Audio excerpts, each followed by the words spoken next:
Profesor Dr. Henry. Silakan, Prof. Baik, Assalamualaikum warahmatullahi wabarakatuh. Yang terhormat Ketua Majelis Sidang Mahkamah Konstitusi dan anggota majelis, yang teman-teman semua, dan juga pemohon serta para saksi ahli. Pertama-tama saya panjatkan puja dan puji syukur kehadirat Allah Subhanahu wa taala. Di sini saya ingin menyampaikan sebuah keterangan ahli dengan judul "Beruntung Indonesia memiliki Undang-Undang ITE yang melindungi publik dan menjaga demokrasi". Kenapa semacam itu? Jadi begini, Bapak Ketua Majelis yang saya hormati, sebagian besar judicial review pada pasal Undang-Undang ITE yang selama ini ada, saya amati, saya baca, saya ikut terlibat kadang-kadang, itu memang selalu alasannya adalah hak kebebasan berpendapat dan berkomunikasi pemohon terhambat atau terganggu oleh pasal Undang-Undang ITE yang dimohonkan, atau dalam konteks ini adalah pasal AKUO.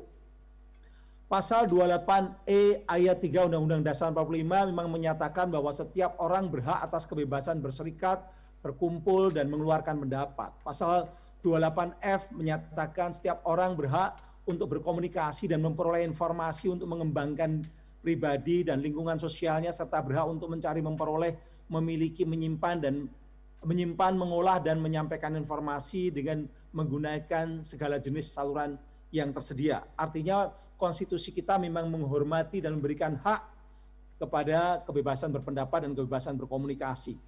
Tapi pasal 28J ayat 2 Undang-Undang Dasar 45 menyatakan bahwa dalam menjalankan hak dan kebebasannya, setiap orang wajib tunduk pada pembatasan yang ditetapkan dengan undang-undang, dengan maksud semata-mata untuk menjamin pengakuan serta penghormatan atas hak dan kebebasan orang lain, dan untuk memenuhi tuntutan yang adil sesuai dengan pertimbangan moral, nilai-nilai agama, keamanan, ketertiban umum dalam suatu masyarakat demokratis. Ini udah jelas bahwa memang hak berkomunikasi dan berpendapat bukan hak absolut. Maka lalu ada aturannya ditetapkan dengan undang-undang. Undang-Undang ITE adalah salah satu undang-undang yang mengatur hak kebebasan berpendapat dan berkomunikasi sesuai dengan amanah konstitusi yang tadi saya sebutkan. Bapak Ibu hadirin yang saya hormati, Ketua Majelis dan anggota Majelis Sidang, salah satu fungsi negara adalah menjaga ketertiban umum. Fokus pengaturan dan pembatasan hukum inkasu pasal AKUO adalah untuk menjaga ketertiban umum terkait informasi elektronik dan media siber yang dilakukan oleh 202,6 juta pengguna internet di Indonesia. Di Indonesia sekarang sudah pengguna internetnya 202,6 juta. Yang aktif di media sosial 170 juta. Kalau di dunia ada 4,6 miliar manusia yang menggunakan internet. Ini data dari UN dan juga ABGI. Ini menciptakan kondisi yang disebut sebagai era abundance, era keterlimpahan.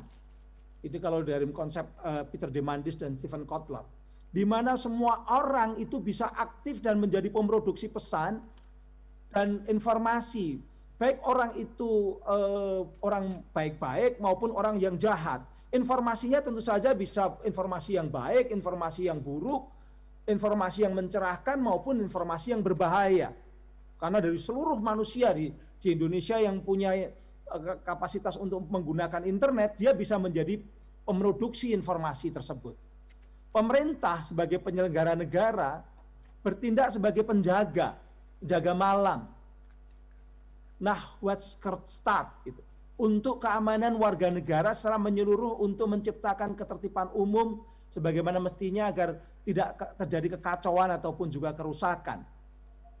Apa jadinya jika pemerintah tidak punya wewenang atau tidak punya hak untuk menghentikan secara cepat dan tepat gelombang konten ilegal yang jelas-jelas dilarang oleh undang-undang, misalnya penipuan, misalnya pornografi, perjudian, berita-berita hoax atau kabar bohong, misinformasi yang mengadu domba atau memprovokasi atau mengajak orang untuk tidak melakukan kegiatan-kegiatan yang sehat, misalnya melarang membuat hoax tentang vaksin, bahwa vaksin itu berbahaya, padahal vaksin itu adalah ikhtiar untuk katakanlah untuk supaya kita menyelamatkan nyawa, karena memang menurut riset mereka-mereka yang sudah divaksin 2 kali akan lebih aman dibandingkan mereka yang belum divaksin. 95% kalau sudah divaksin 2 kali dia akan terhindar dari kematian karena COVID. Ini menurut riset yang dilakukan oleh Badan Litbang Kemenkes. Tapi banyak orang percaya bahwa vaksin itu justru mematikan, sehingga lalu ada yang tidak mau divaksin, dan ini banyak persoalan. Nah, apakah negara akan membiarkan problema-problema seperti ini dan membiarkan ditanganinya dengan lambat? Persoalan komunikasi di era digital, persoalan utamanya itu bukan lagi menghadapi pers, bukan lagi menghadapi jurnalistik, media, ataupun konten penyiaran. Tapi yang dihadapi sekarang adalah persoalan yang belum pernah terjadi sebelumnya, yaitu tsunami informasi elektronik di dunia maya yang gelombang informasinya bisa dibuat oleh siapa saja. Dari jutaan orang di Indonesia, dari ratusan juta orang di Indonesia atau miliaran orang di dunia. Pembuat dan penyebar konten itu bisa saja orang yang terdidik, orang yang baik, maupun orang-orang jahat. Bisa teroris, bisa penjahat, bisa political hitman yang ingin menghancurkan suatu negara, bisa siapapun dengan motif apapun, termasuk yang ini melemahkan NKRI. Sementara pengguna internet yang memanfaatkan teknologi digital itu dari berbagai segmen, dari orang tua, dewasa, hingga anak-anak. Karena sekarang anak-anak sekolah pun harus menggunakan internet untuk sekolah online. Terjadi apa yang disebut sociometriality, yaitu orang dan teknologi internet tidak bisa dipisahkan karena aktivitas orang sekarang selalu menggunakan atau sebagian besar menggunakan teknologi digital atau teknologi internet. Itu yang disebut sebagai sociometriality oleh Wanda Olikorski. Maka adalah yang namanya Undang-Undang ITE. Undang-undang untuk mengatur, untuk melindungi para pengguna-pengguna ini, termasuk anak-anak. Jadi undang-undang itu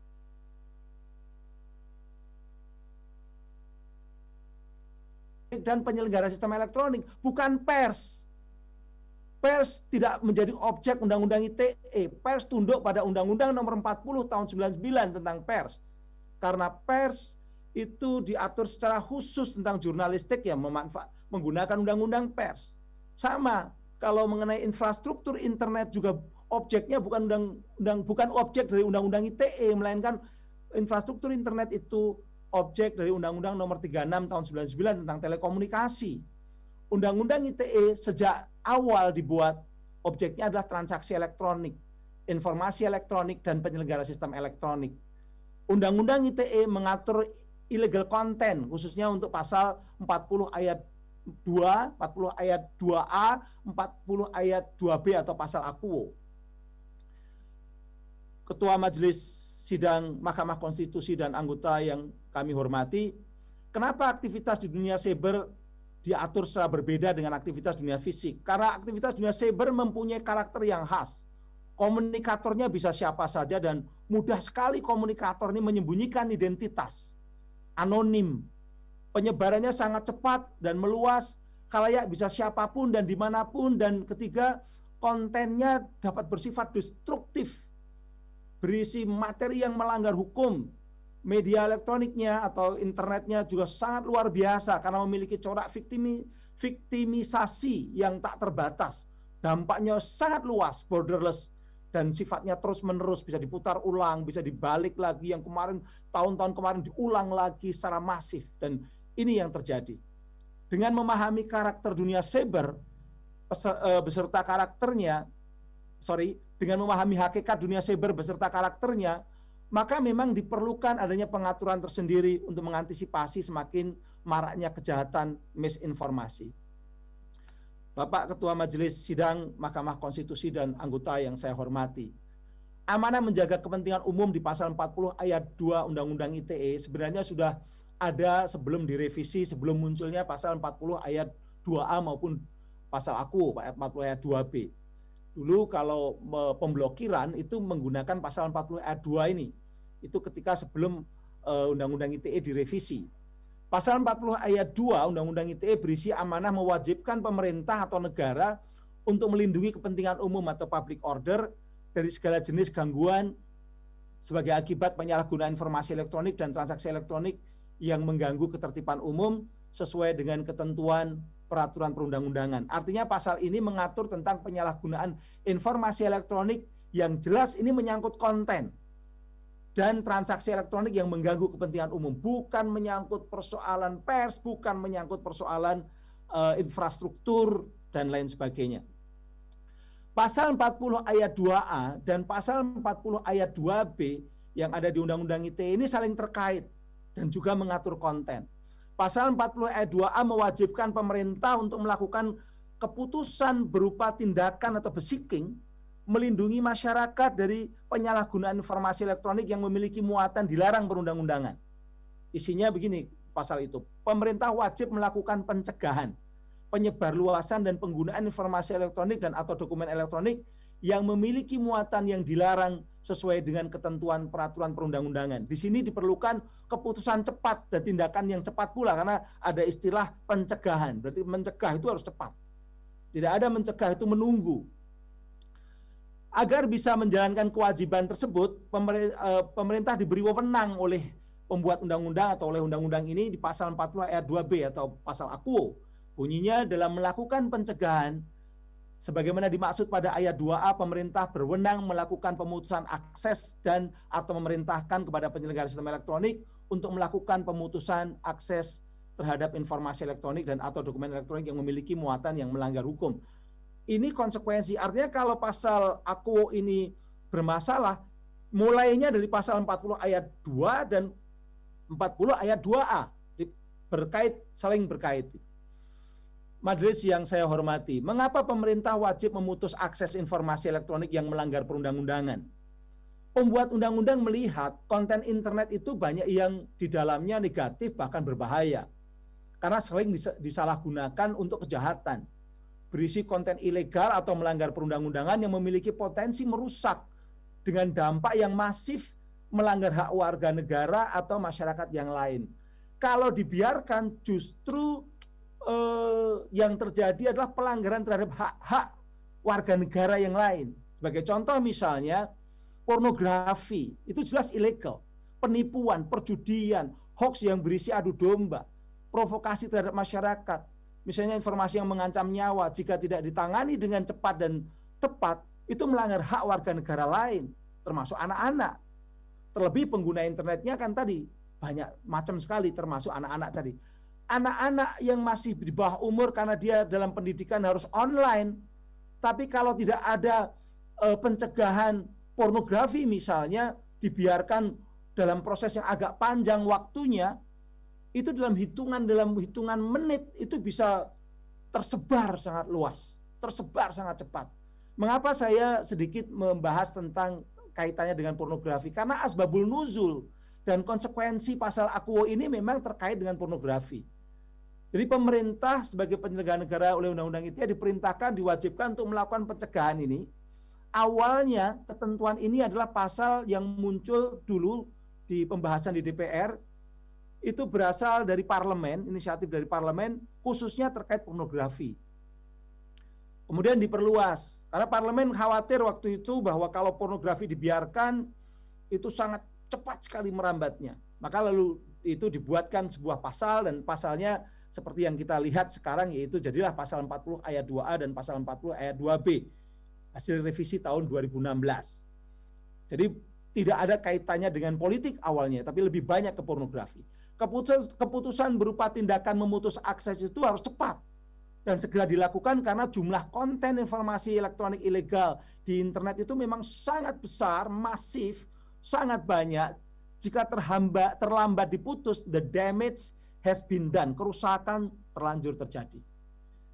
Majelis Hakim yang saya hormati, media sosial sekarang atau internet itu diperlakukan menurut Peter Singer dalam bukunya Like War, The Weaponization of Social Media, itu seperti perang. Jadi sekarang itu internet itu seperti perang. Ada kelompok-kelompok yang memperlakukan seperti itu. Terjadi fenomena di mana perang komunikasi yang menghalalkan segala macam cara. Inilah kemudian ditulis oleh Peter Singer tahun 2019. medsos dijadikan sebagai sarana disinformasi untuk tujuan tertentu termasuk politik. Maka muncul ada namanya cyber troop, cyber army, buzzer dan lain-lain, dan itu tidak terbatas suatu negara tapi bisa lintas negara. Menggunakan hoax, konten provokasi, mereka membangun yang namanya false truth atau kebenaran semu. Sehingga menurut Shiva Widianathan, false truth ini menciptakan social media disconnecting. Jadi social media disconnecting us. Social media itu membuat kita terpecah, membuat kita terpisah, and undermine democracy. Justru social media ini merongrong demokrasi, merusak demokrasi kalau tidak diatur. Karena memang terjadi kebebasan yang luar biasa di media sosial. Indonesia beruntung memiliki undang-undang ITE. Twitter dan Facebook memang di banyak negara termasuk di Indonesia memblokir akun-akun tertentu. Termasuk Donald Trump juga, Presiden Amerika, pernah diblokir akunnya. Akun kelompok rasis namanya The Proud Boys diblokir akunnya. Itu kelompok-kelompok yang ingin memprovokasi white supremacy. Seakan-akan platform global itu bertanggung jawab dan dapat dipercaya menjaga demokrasi dan keadilan. Kenyataannya, mereka memblokir itu setelah ada banyak protes atau banyak laporan dan sudah terjadi, the damage has been done, kerusakan sudah terjadi. Fenomena rasisme sudah terjadi, radikalisme sudah meningkat tajam, dan muncul ancaman konflik horizontal di berbagai negara termasuk di Amerika. Hingga terjadinya penyerangan Gedung Kongres atau Capitol Hill, Amerika Serikat Januari 2021. Itu yang terjadi. Sehingga akhirnya apa? Banyak sekarang ada yang namanya kelompok color of change yang minta supaya harus diatur. Mereka mendukung, mendorong bahwa internet harus diatur. Yang namanya platform-platform global harus diatur. Itu terjadi di Amerika. Nah, baru saja tanggal 21 Juli 2021, Senator Partai Demokrat Amy Klobuchar dan Ben Ray mengajukan rancangan undang-undang yang isinya mewajibkan perusahaan platform media sosial bertanggung jawab dan menghentikan misinformasi yang beredar di medianya. Bahkan Joe Biden, Presiden Amerika sekarang, sampai mengatakan kalau misinformasi tentang vaksinasi itu dibiarkan, itu sama saja dengan membunuh orang. Misinformasi itu membunuh orang. Karena memang kalau terlambat, yang terjadi adalah orang-orang yang tidak paham akhirnya melakukan tindakan-tindakan yang salah. Dan ini tidak hanya di Amerika, di India juga mereka membuat regulasi. Pemerintah Narendra Modi 24 Februari membuat regulasi perusahaan platform wajib menghapus konten paling lambat 36 jam setelah menerima perintah hukum. Pemerintah India mengumumkan aturan baru untuk mengatur konten di media sosial. Membuat Facebook, WhatsApp, Twitter, dan lainnya harus bertanggung jawab. Lebih bertanggung jawab atas permintaan hukum untuk penghapusan cepat postingan yang berbagi informasi dari mana pesan tersebut berasal. Bahkan dalam peraturan di India menuntut agar perusahaan media sosial bisa mengidentifikasi orang pertama yang mengunggah konten. Artinya ini kenapa persoalan kebebasan tidak bisa dibiarkan digunakan untuk kejahatan, digunakan untuk meracuni rakyat atau meracuni warga negara yang merugikan negara maupun rakyat. Mohon Prof, waktunya tolong diperhatikan. Baik, Pak. Ya. Kecepatan adalah faktor utama keberhasilan menghadapi kejahatan digital. Kecepatan adalah persoalan utama dalam melawan kejahatan digital. Kalah cepat berarti membiarkan kejahatan itu merajalela hingga dampaknya yang berbahaya dan merusak.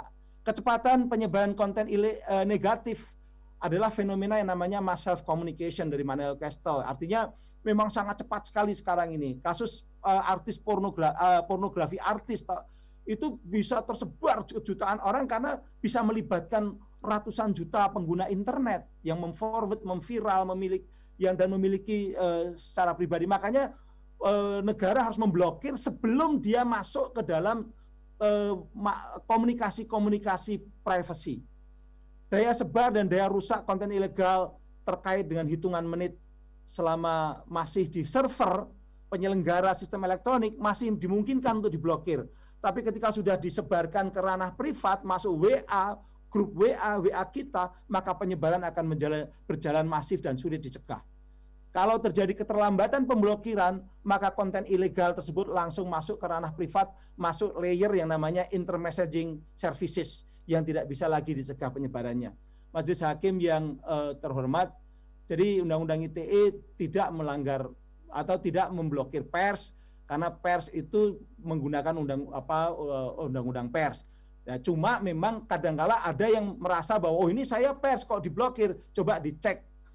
Di situ ada aturan Dewan Pers, bahwa di aturan Dewan Pers bukan hanya sekedar perusahaan itu harus berbadan hukum Indonesia, tapi badan hukumnya juga harus badan hukum khusus, yaitu terkait dengan pers atau penyiaran. Kemudian syarat kedua yang ada di surat edaran Dewan Pers itu, institusi tersebut bisa dianggap sebagai pers kalau memberikan kesejahteraan kepada wartawan dan karyawan pers dalam bentuk kepemilikan saham dan sebagian laba bersihnya untuk kesejahteraan mereka. Kemudian syarat ketiganya, perusahaan pers itu wajib memberi upah kepada wartawan dan karyawan sekurang-kurangnya sesuai dengan upah minimum provinsi minimal 13 kali setahun. Itu aturan-aturan, bahkan kalau tidak melakukan itu bisa terkenakan sanksi pidana sesuai dengan Undang-Undang Nomor 13 tahun 2003. Syarat keempat adalah perusahaan pers wajib mengumumkan nama, alamat penanggung jawab beserta terbuka melalui media yang bersangkutan. Nah, ini semua aturan ini dibuat oleh Dewan Pers, lalu kemudian mereka umumkan di dalam websitenya tentang pers-pers yang sudah mengikuti peraturan itu. Kalau sesuatu media merasa bahwa dia pers tapi tidak ada di website itu, tidak ada di list website itu, atau ketika kita minta secara formal dari Dewan Pers tidak dikatakan sebagai pers, itu berarti memang tidak masuk di dalam persyaratan-persyaratan tersebut. Hadirin yang saya hormati, ini bagian akhir. Yang jelas memutus akses bukan untuk membungkam pendapat. Sebagai negara berdasarkan Pancasila, pemerintah punya kewajiban menjaga agar seluruh warga negara bisa mengembangkan diri, keluar dan kehidupannya secara sehat. Disitulah pentingnya peran pemerintah sebagai penyelenggara negara, diwajibkan undang-undang menjaga ruang digital agar bersih, sehat, beretika, dan bisa dimanfaatkan warga negara secara produktif.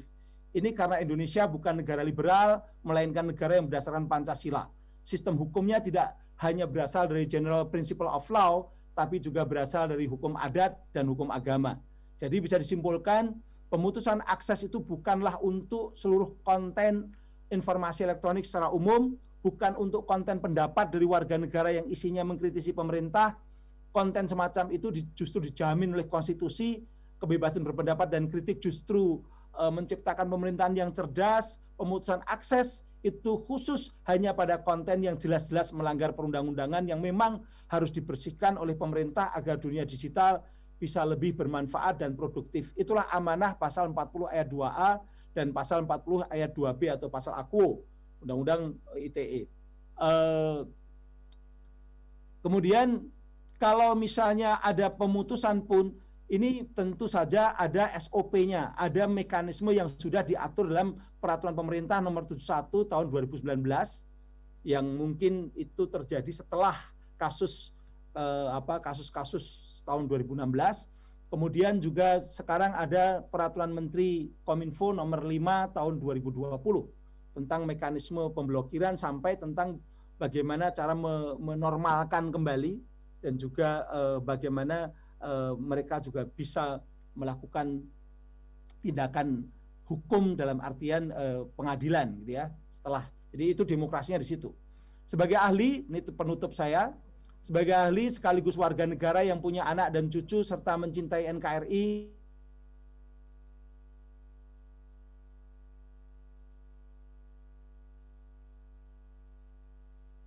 tidak diterima, karena apabila kewenangan negara atau pemerintah diubah hingga tidak bisa lagi mencegah secara cepat dan tepat, maka dampak buruknya adalah kepada masyarakat luas, kepada anak cucu kita di masa depan, serta nasib NKRI secara keseluruhan.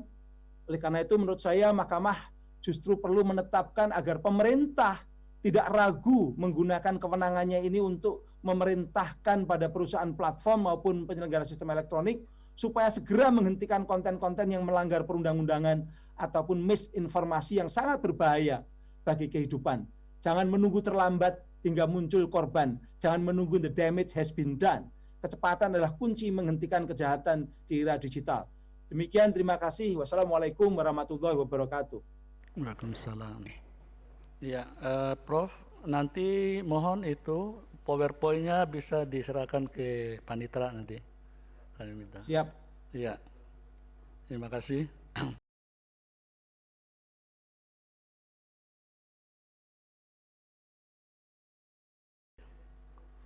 Silakan, Prof. Henry.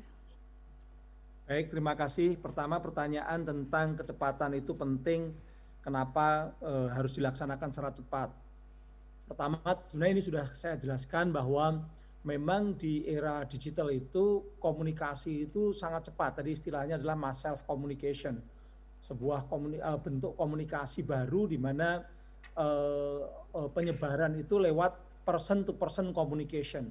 Jadi jutaan orang, ratusan juta orang itu bisa menyebarkan melalui akun-akun mereka atau gadget mereka atau melalui WhatsApp mereka, dan itu kecepatannya sulit sekali kita bayangkan karena memang saya mengirim misalnya kepada Pak Ifdal langsung kirim kepada teman-temannya dan terus berkembang sangat cepat sekali dan tidak bisa ada kekuatan yang menghentikan itu. Makanya sebelum masuk ke person tadi, justru ketika masih ada di server, masih ada di situs, harus dihentikan terlebih dahulu. Makanya membutuhkan kecepatan.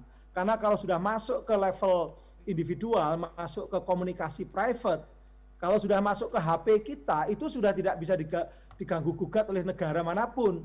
Karena itu menjadi private communication.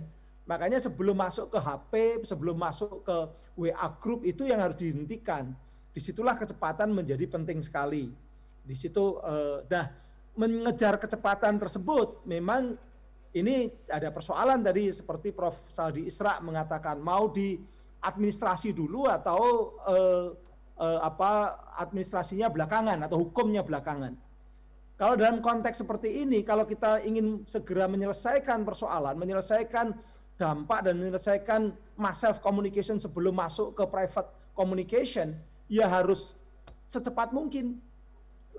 Itu harus dilakukan secepat mungkin, dan di era sekarang agak menjadi persoalan ketika harus menggunakan komunikasi tertulis, karena komunikasi tertulis itu membutuhkan waktu dan apalagi birokrasi di pemerintahan kita, yang siapa yang harus tanda tangan, apakah menteri, apakah dirjen, apakah direktur, atau apakah eselon 3, belum tentu juga ada, sehingga itu akhirnya lalu bisa mengenai atau mengganggu kecepatan tadi. Makanya dalam konteks demokrasi dan legal, ya administrasinya belakangan, bahkan bisa juga digugat di PT UN kalau memang itu dianggap tidak adil dalam konteks melakukan pemblokiran atau pemutusan akses. Yang penting adalah bahwa ada mekanisme untuk mencari keadilan. Apakah proses administrasi dan proses legalnya itu di belakang atau di depan, ini hanya persoalan pilihan saja. Tapi dalam konteks komunikasi yang seperti sekarang akan jauh lebih efektif kalau dilakukan proses legalnya itu di belakang, karena memang sangat cepat sekali, membutuhkan waktu yang sangat cepat. Makanya kalau dikaitkan dengan perlunya administrasi pemerintah membuat ini agak menghambat proses kecepatan tadi. Kemudian tadi juga dari pemohon kasus di Papua, kasus pemblokiran di Papua. Kasus pemblokiran di Papua itu tidak bisa menggunakan pasal 40 ayat 2B atau pasal Akuo. Karena atau itu memang kalau memblokir infrastruktur tidak bisa menggunakan pemblokiran internet ini. Makanya ketika diadili di Pengadilan Tata Usaha Negara Jakarta dan kemudian pemerintah itu dinyatakan salah, itu sudah benar. Memang tidak bisa menggunakan pasal ini, dan makanya pemerintah akan menerima keputusan itu dan tidak banding. Berarti pemerintah mengakui bahwa ketika memutus akses di internet di internet di Papua ada persoalan hukum administrasi yang keliru, sehingga pemerintah juga tidak banding menerima keputusan PT UN tingkatan Jakarta. Nah, itu karena memang berbeda. Ini untuk konten. Yang namanya pasal Aquo ini persoalan untuk konten, bukan persoalan untuk infrastruktur. Jadi itu. Nah, kemudian untuk Profesor Saldi Isra, bagaimana di negara lain, apakah juga tadi sudah dibahas oleh Pak Ifdal bahwa di beberapa negara seperti di Cina dan sebagainya sudah dibahas. Saya tadi juga memberikan contoh di negara demokrasi Amerika. Amerika memang setelah mengalami dua persoalan besar mengenai persoalan internet. Yang pertama adalah ketika negara pionir demokrasi ini tiba-tiba masyarakatnya sebagian masyarakatnya tidak bisa menerima Pilpres 2020 dan mereka menduduki Capitol Hill dan melakukan tindakan-tindakan anarkis dengan menyerang siapa saja yang dianggap bersentangan dengan mereka di Capitol Hill, sampai ada yang meninggal dunia, polisi meninggal dunia dan sebagainya. Itu kekagetan yang luar biasa. Kenapa negara yang selama ini menjadi pionir demokrasi, menjadi contoh tonggak demokrasi, kok tiba-tiba anarkis, tidak bisa menerima mekanisme demokrasi yang memenangkan Joe Biden, dan mereka melakukan gerakan-gerakan yang justru anti demokrasi seperti negara-negara dunia ketiga. Nah, di situ ternyata memang persoalannya adalah dari provokasi-provokasi di dunia internet. Itu yang juga disampaikan oleh kelompok yang namanya Color of Change. Kelompok Color of Change itu kelompok-kelompok masyarakat berkulit berwarna yang bukan kulit putih yang merasa didiskriminasi di sosial media maupun di internet karena banyak sekali ujaran-ujaran kebencian maupun juga disinformasi yang menyebabkan kebencian kepada kelompok-kelompok itu. Makanya kelompok Color of Change ini meminta kepada Kongres ada aturan regulasi yang boleh memblokir atau boleh dikatakan membatasi konten-konten yang sifatnya membahayakan tadi.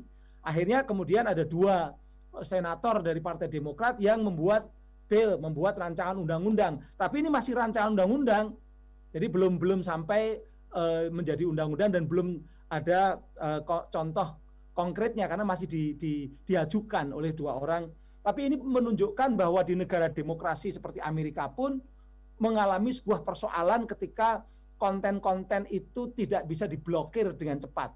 Termasuk Presiden Joe Biden yang sampai mengatakan ini kasus yang kedua adalah kasus sekarang, yaitu tentang COVID-19, tentang vaksinasi yang banyak juga ditolak.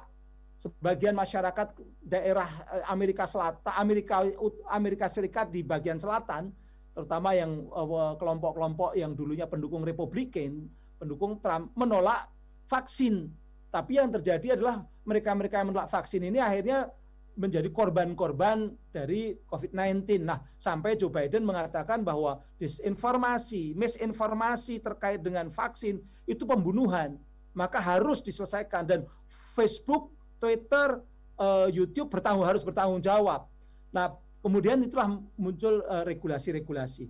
Nah, kalau di India ini pemerintah membuat permintaan untuk pemblokiran karena mereka menganggap bahwa konten-konten informasi yang memicu kepanikan, memicu kemarahan, karena seringkali itu harus diblokir terlebih dahulu. Nah, cuma memang kadang-kadang karena di negara demokrasi ya, Twitter menolak, maka jadi keributan di situ. Tapi mereka minta supaya diblokir terlebih dahulu. Ini juga hampir sama dengan kita, masih ada semacam pertentangan diskusi di India, karena India sama Indonesia ini kan sama-sama demokrasi. Nah, seperti itu yang terjadi. Negara lain memang kalau untuk negara demokrasi, mereka tertinggal karena belum punya undang-undangnya. Baru undang-undangnya diusahakan di dalam konteks beberapa ini. Di India juga baru Juni ini diproses, Juni-Juli ini, kemudian di Amerika juga sedang menjadi rancangan undang-undang. Demikian, terima kasih Pak Hakim. Saya melanjutkan sedikit, Pak Ketua, mohon izin. Prof. Henry kan dari FISIP ya. Begini ya, Prof. Henry, saya mau meneruskan sedikit. Saya pernah baca bukunya Thomas D. mengenai public policy.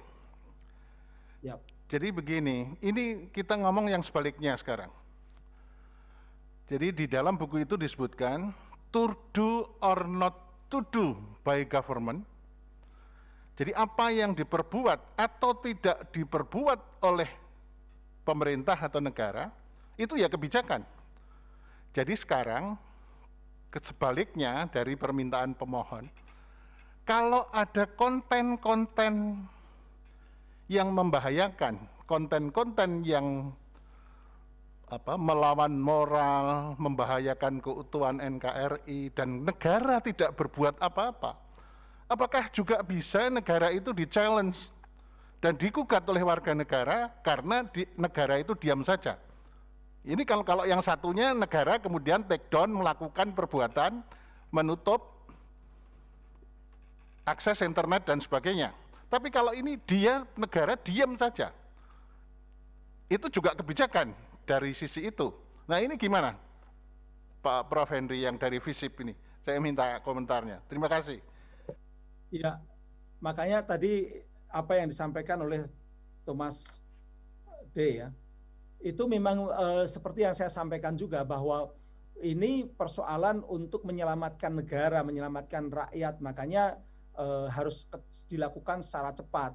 Di dalam kesimpulan saya tadi, kami sampaikan juga, ini pemerintah juga jangan malah ragu-ragu. Selama ini sering kadang-kadang ragu-ragu juga, karena tadi ada birokrasi, ada juga keraguan-raguan, ada kegambangan karena demokrasi, takut kalau dianggap tidak demokratis dan sebagainya. Itu seringkali muncul dalam image yang ada di dalam diri para pemerintah sendiri. Makanya kalau memang nanti diam atau terlambat itu juga dianggap sebagai kebijakan, nah ini justru bisa saja masyarakat menggugat, kenapa kok terlambat? Makanya memang saya menyarankan jangan terlambat. Ini pertaruhannya luar biasa, karena ini era yang belum pernah terjadi di dunia, yang namanya informasi-informasi yang campur aduk, sampai istilahnya kalau yang ditulis beberapa oleh pakar itu the death of expertise. Sekarang ini matinya para ahli. Profesor pun nggak dipercaya ketika ngomong di internet kalau bertentangan. Negara tidak dipercaya, dokter tidak dipercaya, rumah sakit tidak dipercaya, hakim-hakim Mahkamah Konstitusi juga bisa tidak dipercaya kalau hoax ataupun juga informasi-informasi ini dibiarkan dengan waktu yang panjang lalu meresap dianggap sebagai kebenaran. Makanya memang negara dibutuhkan untuk cepat. Karena apalagi tadi dikatakan bahwa keputusan diam atau keputusan untuk melakukan aksi secara cepat itu juga kebijakan. Saya setuju, itu betul seperti itu. Demikian Pak Arief. Begini Pak Prof. Henry. Jadi di era yang disebut dengan post-truth itu sekarang, jadi kebohongan atau ujaran-ujaran yang tidak benar, itu kalau itu disampaikan terus-menerus dan negara tidak melakukan sesuatu, maka itu bisa dianggap kebenaran gitu ya, Pak Prof. Henry. Bisa begitu kan? Ya. Jadi memang negara tidak boleh ragu-ragu dan negara tidak boleh untuk mendiamkan saja, karena yang dirugikan akan lebih banyak daripada yang diuntungkan. Gitu ya Prof. Henry. Tanggapannya gimana? Monggo. Jadi di era post-truth ada namanya false truth. Tadi saya sampaikan. Di era post-truth, di mana kebenaran itu tidak lagi menjadi menjadi sesuatu yang diyakini oleh orang atau penting oleh orang, tapi yang dianggap penting itu lebih kepada apa yang dia yakini atau yang dia percaya. Nah, itu menyebabkan lalu banyak sekali kebenaran-kebenaran yang diabaikan. Nah, mereka lalu menciptakan yang namanya kebenaran semu atau false truth. False truth itu dibuat oleh siapa? Dibuat oleh kekuatan-kekuatan yang sekarang ini muncul yang dulu tidak pernah disangka, yaitu apa? Kelompok-kelompok buzzer, kelompok-kelompok yang namanya cyber troop, yang punya akun, satu orang berternak akun sampai puluhan, bahkan ada yang ratusan, hanya untuk mencoba untuk menyampaikan kebenaran versi dia melawan kebenaran versi orang lain yang mungkin lebih dekat dengan faktanya yang orang lain. Tapi ketika dikeroyok lewat kegaduhan, yang dianggap benar oleh masyarakat adalah yang jumlahnya banyak. Nah, itu false truth itu. Nah, di era seperti post truth seperti sekarang ini memang harus ada ketegasan. Makanya juga aturannya juga memberikan kewenangan yang bisa tegas. Demikian Pak Arief.